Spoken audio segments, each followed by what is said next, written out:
E vamos falar da lei da migração. Essa lei aqui é importantíssima para quem fará o concurso da Polícia Federal. Por quê? Ela trata com a situação de regularidade ou irregularidade de estrangeiros dentro do território nacional. E aí, nós temos essa polêmica que está instaurada principalmente no nosso território nacional.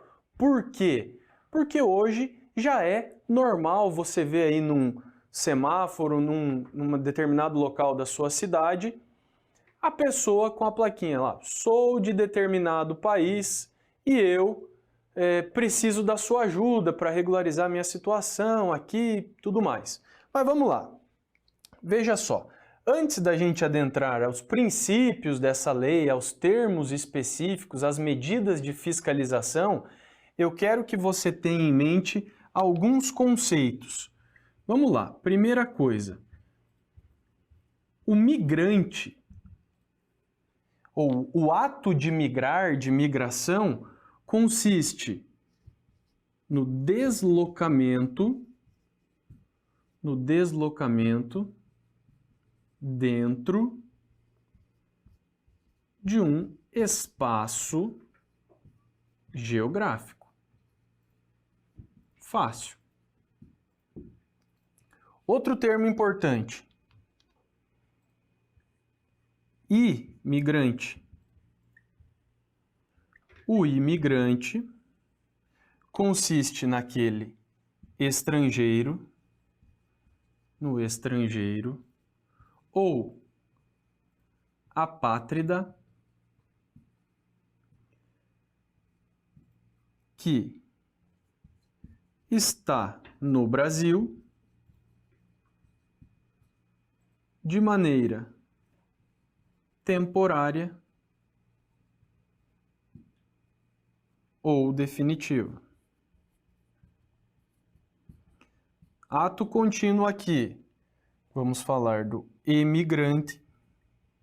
O emigrante é o brasileiro,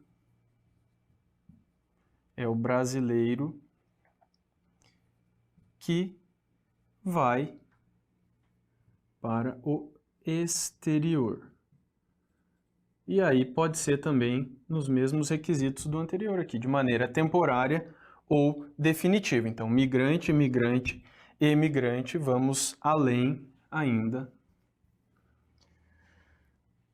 Temos também a situação do apátrida, do residente fronteiriço e também temos aqui a presença do visitante. O apátrida é aquele indivíduo que não tem nacionalidade reconhecida por ninguém, por nenhum país. E isso aqui ficou muito evidente nas últimas Olimpíadas, por quê? Porque nós tínhamos lá a comunidade, como você bem sabe, a Olimpíada ela é representada por países, porém, nessas Olimpíadas nós tivemos um grupo formado pelos apátridas, aqueles que por alguma situação política ou por algum conflito para o Estado não têm reconhecida a sua cidadania. O cidadão, o residente fronteiriço, é aquele que mora no exterior, mas em região de fronteira.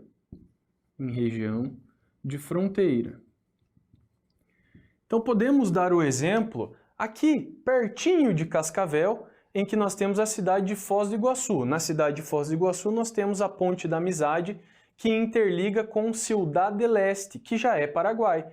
Então imagine o seguinte, o indivíduo que mora ali em Ciudad del Este e tenha negócios habituais no Brasil. Esse é um exemplo de cidadão ou de residente fronteiriço. E por último, O visitante, que é aquele cara que não está fazendo nada aqui, ele só está passeando. Ele veio aqui, passa uma temporada, gasta os seus pilas e vai embora. Beleza? Então, esses elementos aqui são cruciais, esses termos iniciais para que a gente comece o nosso estudo. E a partir disso, a gente vai enfrentar o texto da lei com uma infinidade de dispositivos e eu vou passando os bizus aí daquilo que pode cair. Fechou? Bora lá. Artigo 3º. A política migratória brasileira rege-se pelos seguintes princípios e diretrizes: universalidade, indivisibilidade e interdependência dos direitos humanos. Cuidado, olha só, é indivisível. A questão vai dizer que é divisível, é interdependente, tá bom? Fica atento com esses termos. Repúdio e prevenção à xenofobia, ao racismo ou qualquer forma de discriminação. Não criminalização da migração. O ato de deslocamento não pode ser criminalizado. Não discriminação em razão dos critérios ou procedimentos pelos quais a pessoa foi admitida em território nacional. Promoção de entrada regular e de regularização documental. Acolhida humanitária, aqui também sem discriminação. Desenvolvimento econômico, turístico, social, cultural, esportivo, científico e tecnológico do Brasil. Garantia do direito à reunião familiar, igualdade de tratamento e oportunidade ao migrante e seus familiares. Inclusão social, laboral e produtiva do migrante por meio de políticas públicas. Acesso igualitário e livre do migrante a serviços, programas e benefícios sociais, bens públicos, educação, assistência jurídica integral pública, trabalho, moradia, serviço bancário e seguridade social, promoção e difusão de direitos, liberdades, garantias e obrigações do migrante, diálogo social na formulação, na execução, na avaliação de políticas migratórias, fortalecimento da integração econômica, política social e cultural dos povos da América Latina, mediante Constituição de Espaço, Cidadania e de livre circulação de pessoas, cooperação internacional, integração e desenvolvimento das regiões de fronteira, que é lá onde você, policial federal, vai trabalhar, proteção integral e atenção ao superior interesse da criança e do adolescente migrante, observância ao disposto em tratado, proteção ao brasileiro no exterior, migração e desenvolvimento humano, promoção do reconhecimento acadêmico e do exercício profissional, repúdio à prática de expulsão e deportações coletivas. Então, olha só, esse artigo 3º, ele é pesado, ele tem uma redação bastante truncada.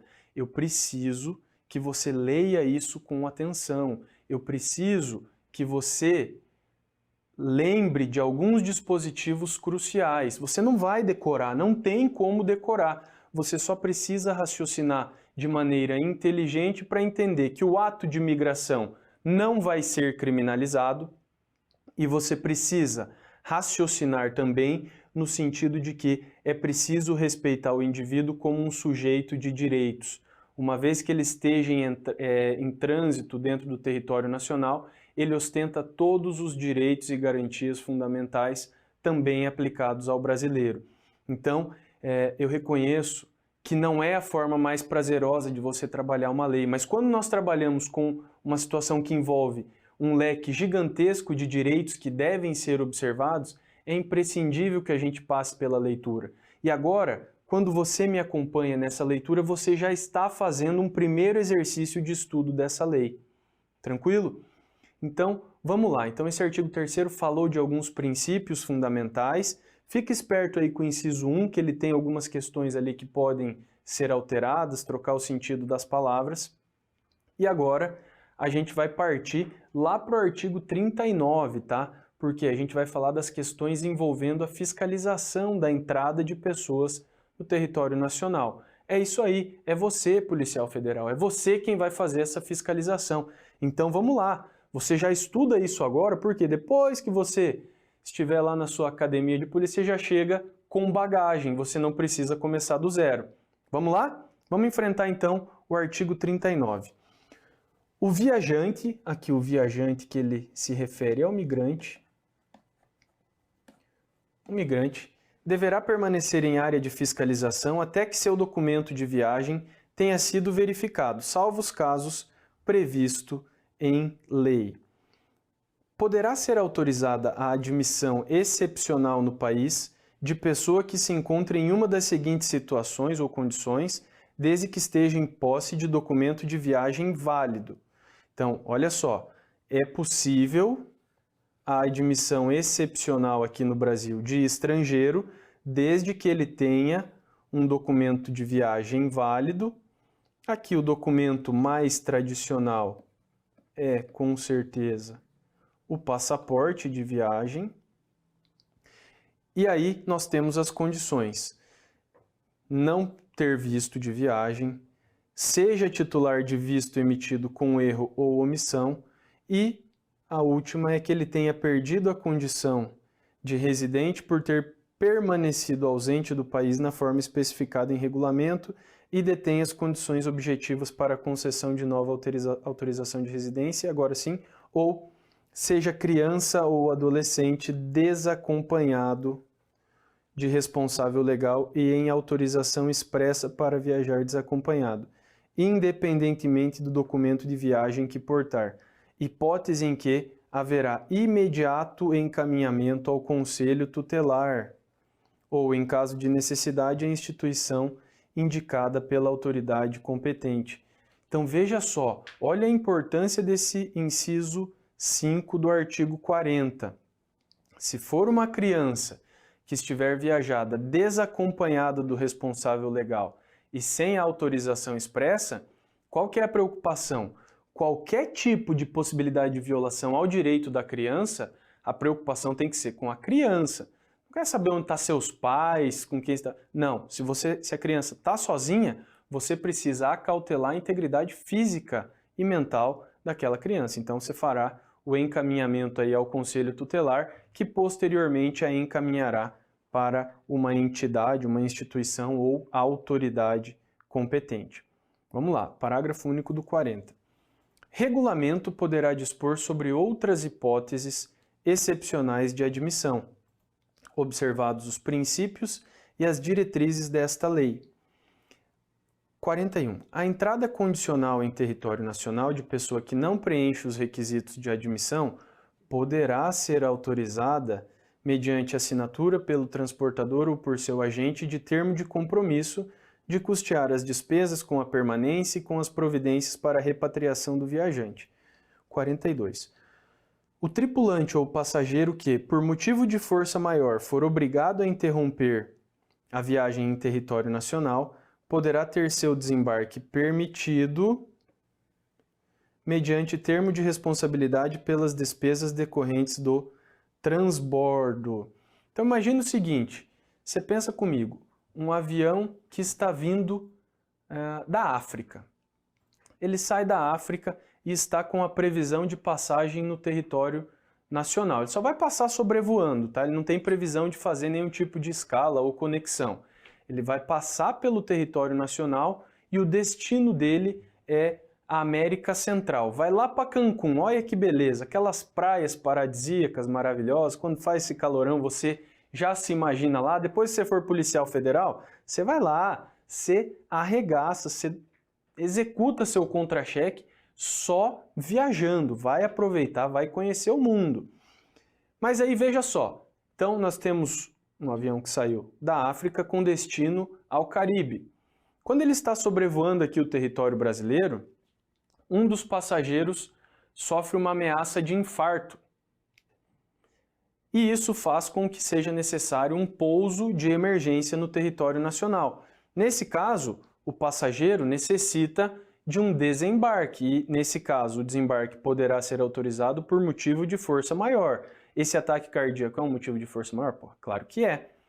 Então, ele poderá ter seu desembarque permitido e aí ele tem que se comprometer com o custeio das despesas decorrentes dessa antecipação da viagem aí. Beleza? Vamos lá, 43. A autoridade responsável pela fiscalização contribuirá para a aplicação de medidas sanitárias em consonância com o Regulamento Sanitário Internacional e com outras disposições pertinentes. Caramba! Viagens internacionais e obediência a regulamentos sanitários. Sei lá, imagine assim uma situação de pandemia mundial e aí você, policial federal que está lá no controle de embarque e desembarque, você vai respeitar as normas sanitárias? Olha só, o artigo 43, que foi editado lá em 2017, não é nenhuma disposição nova, já previa sobre essa possibilidade. Então, cuidado, a gente está passando por um período em que esse artigo 43 pode aparecer aí na sua prova. Aí vamos falar sobre os impedimentos de acesso ao território nacional. Poderá, percebam que se trata de um ato discricionário, poderá ser impedida de ingressar no país após entrevista individual e mediante ato fundamentado à pessoa. A pessoa que foi anteriormente expulsa do país, enquanto os efeitos da expulsão vigorarem.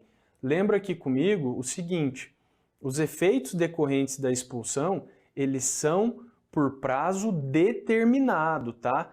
Tem questão que já caiu no concurso da Polícia Federal que fala que após a expulsão, o estrangeiro ficará impedido de entrar no território nacional por prazo indeterminado. Isso aí está errado. Tem prazo esse efeito.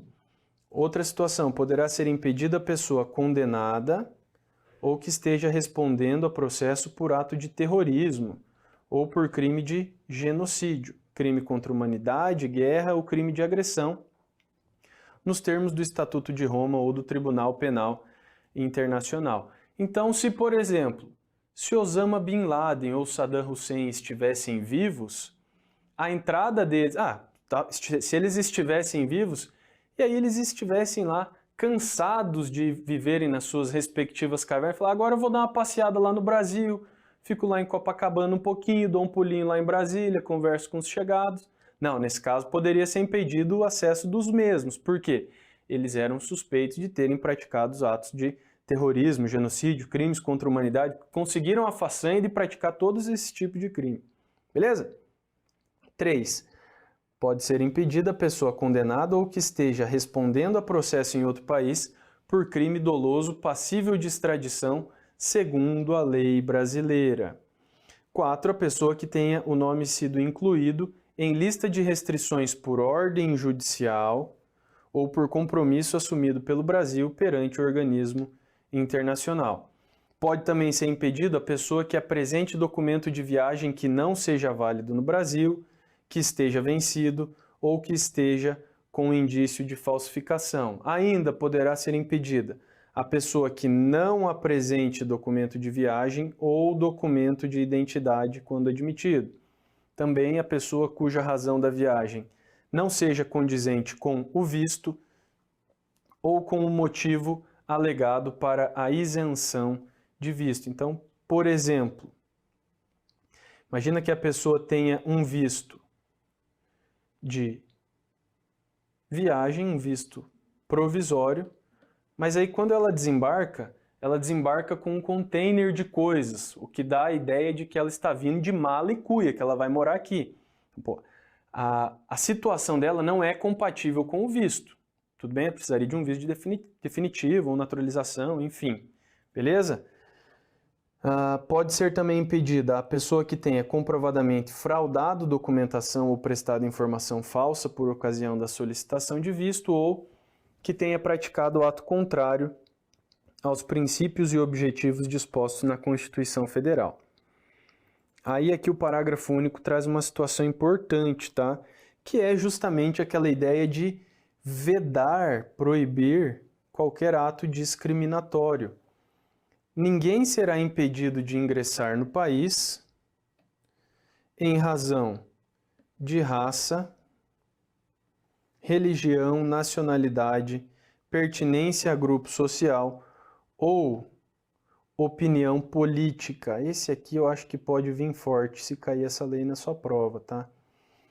No seguinte sentido, aquela pessoa que seja conhecida pela crítica e pela opinião política poderá ser impedida de ingressar no território nacional? Errado, tá?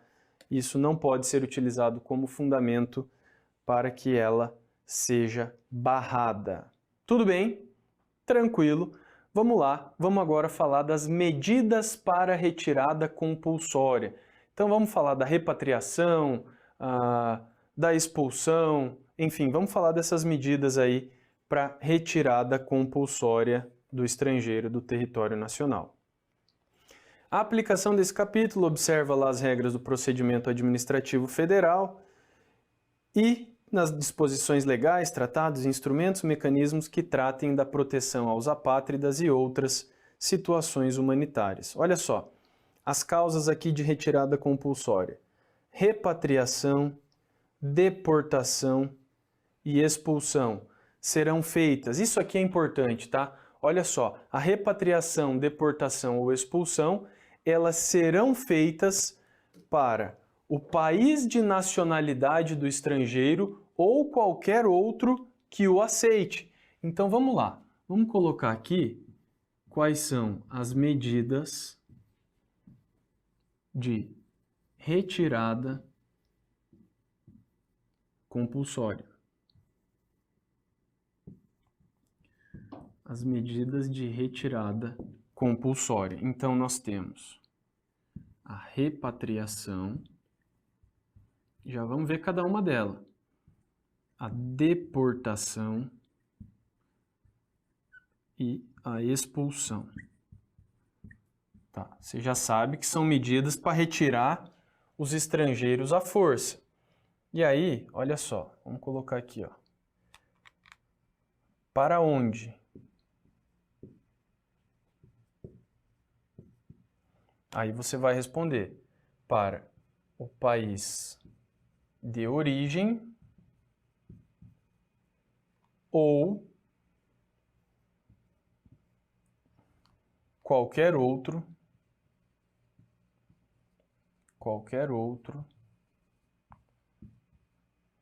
que o aceite. Beleza? Fique esperto, lembra dos 3 termos aqui e vamos enfrentá-los na sequência. Então, a repatriação, deportação e expulsão serão feitas para o país de nacionalidade ou procedência ou para outro que o aceite, em observância aos tratados que o Brasil seja parte. Nos casos de deportação ou expulsão, o chefe da unidade da Polícia Federal poderá representar perante o juízo federal, respeitados os procedimentos judiciais, contraditório e ampla defesa. Então vamos lá. Repatriação consiste em medida administrativa de devolução da pessoa em situação de impedimento, então está com irregularidade no visto, não tem o documento adequado, enfim, você apenas devolve esse estrangeiro porque ele está numa situação irregular. Parágrafo 1º. Será feita imediata comunicação do ato fundamentado de repatriação à empresa transportadora e à autoridade consular do país de procedência e de nacionalidade do migrante ou do visitante, a quem o representa. A DPU também será notificada para avaliar o respeito integral aos direitos e as condições específicas podem ser dispostas, previstas em regulamento específico. Esse parágrafo 4º aqui eu acho fantástico, com muita possibilidade de ser cobrado. Tem muito conteúdo, a lei tem muito conteúdo e várias disposições importantes. Então veja só, não será aplicada a repatriação à pessoa em situação de refúgio ou de apatridia, de fato ou de direito.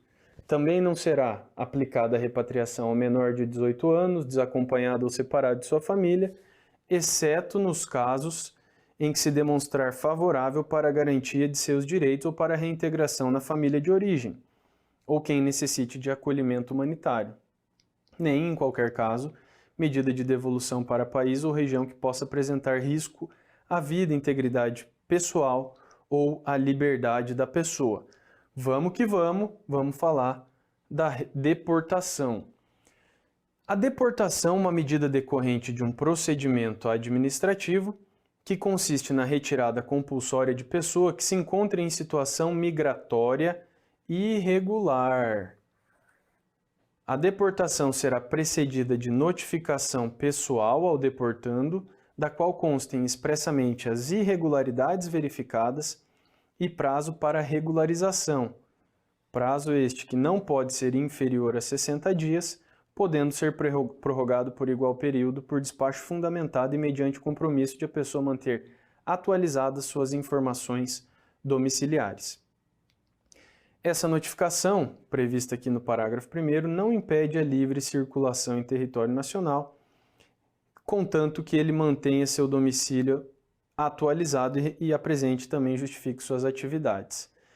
Vencido então o prazo ali, que não pode ser inferior a 60 dias, sem que ele regularize a situação, aí ele pode ser deportado, ele vai ser retirado compulsoriamente do território nacional. Essa deportação não exclui os direitos adquiridos em relação a contratos ou decorrentes da lei brasileira. Se ele sai voluntariamente, equivale ao cumprimento da notificação de deportação. Beleza? Então, esse prazo aqui, não inferior a 60 dias, também pode ser reduzido. E os procedimentos conducentes à deportação devem respeitar o contraditório e ampla defesa.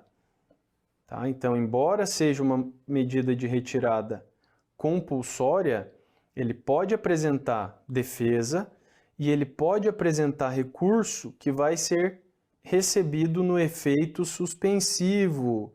Tá? A questão certamente vai vir aqui dizendo que os procedimentos de deportação devem respeitar o contraditório e ampla defesa e garantem ao indivíduo também a apresentação de um recurso, mas a questão vai apresentar que o recurso a ser manejado aqui pelo estrangeiro tem efeito somente devolutivo. Não, ele pode apresentar recurso com efeito suspensivo e, nesse contexto, a decisão de deportação permanecerá suspensa.